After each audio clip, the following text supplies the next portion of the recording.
Hi all வணக்கம். Welcome to Tarun food court. இந்த வீடியோவில் காரசாரமாக புளிப்பாக மாங்காய் தொக்கு எப்படி செய்கிறதுன்னு பார்க்கலாம். இதுக்கு ஒரு 5 போல் பச்சை மாங்காய் எடுத்திருக்கேன். மாங்காவை நல்லா கழுவிட்டு ட்ரை பண்ணி வச்சுருக்கேன். கொஞ்சம் கூட ஈரப்பதம் இல்லாத மாதிரி நல்லா ட்ரை பண்ணி வச்சுக்கணும். அடுத்ததாக மேலே இருக்கிற அந்த கொண்டை மாதிரி இருக்கும் இல்லைங்களா, அதை கட் பண்ணிவிட்டு தோல் சீவி எடுத்துக்கலாம். தோலோடு செய்கிறத விட தோல் சீவிட்டு செஞ்சால் மாங்காய் தொக்கு ரொம்ப சூப்பராக கிடைக்கும். அதனால தோலெல்லாம் சீவி எடுத்துக்கிறேன். இந்த அளவுக்கு எல்லா மாங்காயிலையும் இருக்கிற தோலை நல்லா சீவி எடுத்ததுக்கப்புறமா இது போல் காய் துருவுறது யூஸ் பண்ணி நல்லா துருவி எடுத்துக்கலாம்.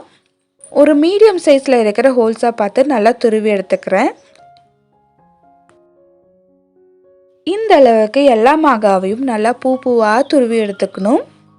துருவி வச்ச மாங்காவை ஒரு பக்கமாக வச்சுட்டு அடுப்பில் ஒரு கடாய் வச்சுருக்கேன். கடாயில் 1 டீஸ்பூன் அளவுக்கு வெந்தயம் சேர்த்துக்கிறேன். வெந்தயம் சேர்த்ததுக்கப்புறமா அடுப்பை மீடியம் ஃப்ளேமில் வச்சு வெந்தயம் நல்லா மணம் வர்ற வரைக்கும் வறுத்து எடுத்துக்கலாம். கரிஞ்சிடக்கூடாது. கரிஞ்சிருச்சுன்னா ரொம்ப கசப்பு தட்ட ஆரம்பிச்சிடும்.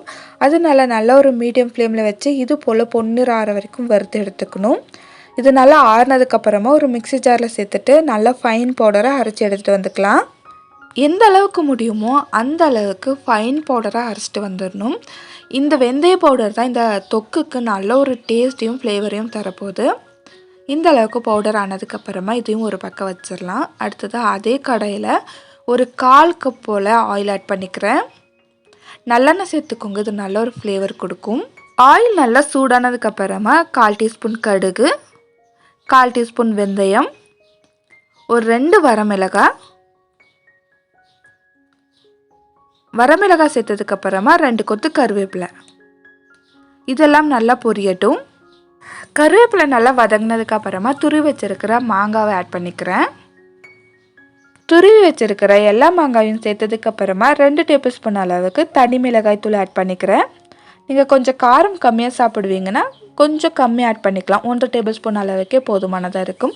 கூடவே 1 டேபிள் ஸ்பூன் அளவுக்கு உப்பு, 1/4 டீஸ்பூன் அளவுக்கு மஞ்சள் தூள், 1 டேபிள் ஸ்பூன் அளவுக்கு நம்ம வறுத்து அரைச்சி வச்சிருக்கிற வெந்தய பவுடர், கூடவே 1/2 டீஸ்பூன் அளவுக்கு பெருங்காயத்தூள் சேர்த்துட்டு நல்லா கலந்து விட்டுறேன். மீடியம் ஃப்ளேம்லேயே வச்சு நல்லா கலந்து விட்டுக்கலாம். காரம் உங்கள் டேஸ்ட்டுக்கு ஏற்ற மாதிரி நீங்கள் ஆட் பண்ணிக்கலாம். இந்த காரம் கொஞ்சம் உரப்பாக நல்லா டேஸ்டியாக தான் இருந்தது. நீங்கள் காரம் கம்மியாக தான் சாப்பிடுவீங்கன்னா 1 டேபிள் ஸ்பூன் அளவுக்கு ஆட் பண்ணிக்கோங்க, அதுவே போதுமானதாக இருக்கும். இது போல் மீடியம் ஃப்ளேம்லேயும் வச்சு நல்லா கலந்து விட்டுக்கணும்.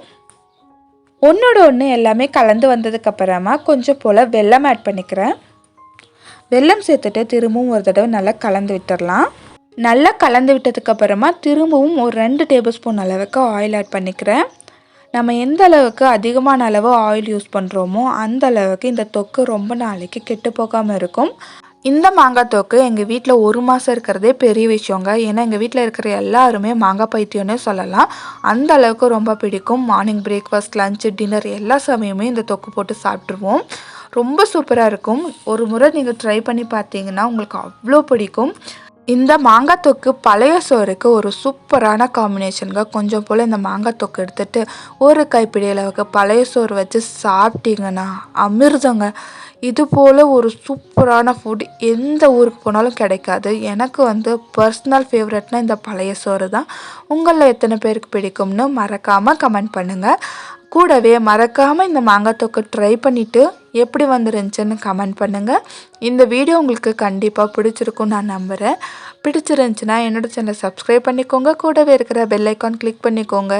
கூடவே ஒரு லைக் பண்ணிக்கோங்க. உங்களை போன்ற நண்பர்களுக்கு இந்த வீடியோ ஷேர் ஆகும். வேறொரு இன்ட்ரெஸ்டிங்கான வீடியோவில் உங்களை சந்திக்கிறேன். அது வரைக்கும் பாய் ஃப்ரெண்ட்ஸ்.